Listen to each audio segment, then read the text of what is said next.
Nobody should be above question in this country. Viewers, at the same time, the government should stop this whataboutery. If you're asked about Manipur, talk about Rajasthan. Like if you ask anyone about Bengal, if you ask the Trinamool about Bengal, they want to talk about Manipur. If you ask the center about Manipur, they want to talk about the attacks on women in Rajasthan. To score a political brownie point, to balance things. This is wrong, just wrong. And what is wrong must be called out wrong. Reality is, the government has complicated things and made a terrible mistake after mistake after mistake, and it is doing a mistake and carrying out a mistake in perpetuity by not sacking the Chief Minister in Biren Singh. जय हिंद साथियों, मणिपुर का मसला औरतों के कपड़े नोचे जाने के बाद से इतना बढ़ चुका है कि जो सरकार के रहमो करम पे जो पत्रकार पलते थे, जिन्होंने पत्रकारिता की अर्थी निकाल दी थी, वो भी आज सरकार के खिलाफ बोलने को मजबूर हो गए हैं। जी हां, मैं यहां पे बात अर्नब गोस्वामी की करूंगा, जो आज तक सरकार की तरफदारी करता था। जब से सरकार बनी है, मोदी सरकार के खिलाफ एक शब्द नहीं बोलता था, लेकिन आखिर सोशल मीडिया का दबाव, देश की जनता का दबाव इन पत्रकारों पे इस कदर बढ़ा कि इन गोदी मीडिया ये मजबूर हो गए कि सरकार के खिलाफ आवाज उठा सकें, नरेंद्र मोदी के खिलाफ आवाज उठा सकें, जो कि लोकतंत्र में एक पक्ष से सही भी है।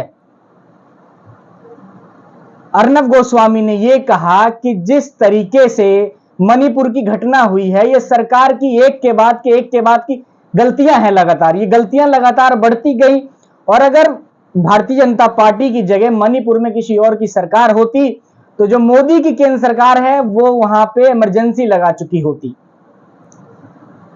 नरेंद्र मोदी जी इस टाइम धृतराष्ट्र बन के बैठे हैं महाभारत के, लेकिन फर्क ये था कि जो महाभारत में धृतराष्ट्र थे वो सच में अंधे थे, और मोदी जी ने आंख बंद कर रखा है, आंख बंद करके अंधे हुए।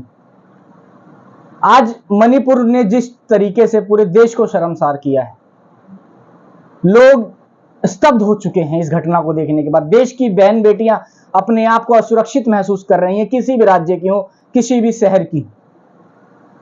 आज जिस कदर अर्नब गोस्वामी ने बोला, मुझे लगता है कि जनता की ताकत है, ये आपके और हमारे सोशल मीडिया की ताकत है। जो ये बिके हुए पत्रकार जो थे, जो आज तक सरकार की नाकामयाबियों को अपनी आवाज, अपनी चिलचिलाहट से छिपाने का काम करते थे, आज वो भी नरेंद्र मोदी की सरकार से सवाल करने पर उतारू हो गए हैं। ये एक बेहतर लोकतंत्र को बनाने की बहुत अच्छी दिशा है, और मुझे लगता है कि ये चीज होनी भी चाहिए। लेकिन अर्नब गोस्वामी ने कहीं ना कहीं सरकार को बैलेंस भी किया, उन्होंने विपक्ष पे भी सवाल खड़े किए।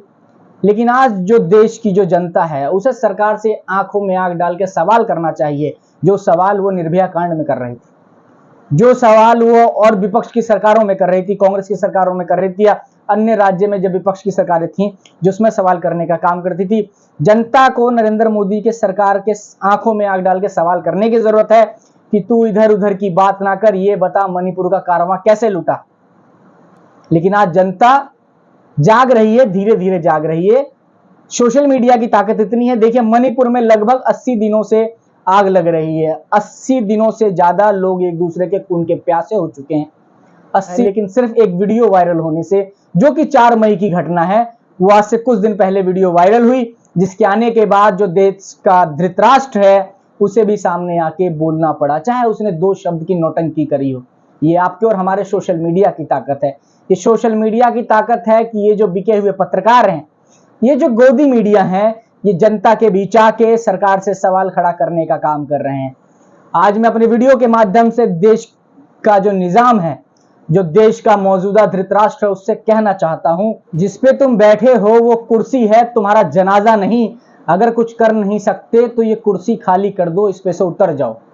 मैं देश के धृतराष्ट्र से ये सवाल करना चाहता हूं, मैं देश के धृतराष्ट्र को ये बताना चाहता हूं, और मुझे लगता है कि देश की जनता भी धृतराष्ट्र से ये बात पूछना चाहती, थोड़ी देर के लिए ही सही, किसी मुद्दे पे ही सही, लेकिन जो सरकार के फेंके हुए टुकड़ों पे पलते थे, आज वो सरकार से खिलाफत हो रहे हैं। ये जनता की ताकत है। मुझे लगता है कि आपको और हमको मणिपुर के इस घटना पे, इस दरिंदगी पे इसी तरीके से सोशल मीडिया के माध्यम से ही, अगर आप सड़क पे नहीं आ सकते तो सोशल मीडिया के माध्यम से ही सरकार से इसी तरीके से सवाल पूछते रहिए, इन गोदी मीडिया से इसी तरीके से सवाल पूछते रहिए।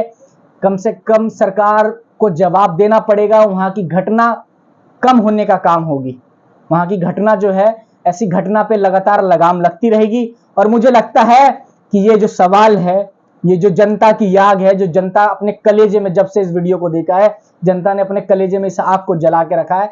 ये अगर लगातार सवाल करती रहेगी इस सरकार से, तो इस सरकार के कुर्सी में आखिरी कील बनने का काम करेगी।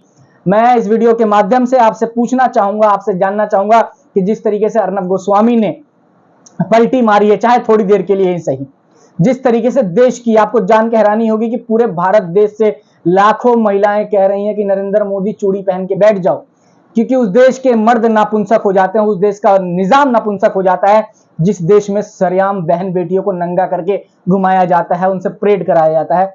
तो मैं इस वीडियो के माध्यम से पूछना चाहता हूं कि जिस तरीके से अर्नब गोस्वामी ने पलटी मारी, जिस तरीके से महिलाओं ने नरेंद्र मोदी जी को चूड़ी देने का काम किया है, चूड़ी भेजने के लिए लगातार कहने का काम कर रही है, आप इस वीडियो से क्या समझते हैं? अगर आपको अच्छा लगे तो इस वीडियो को ज्यादा से ज्यादा शेयर करिए। जय हिंद, जय भारत।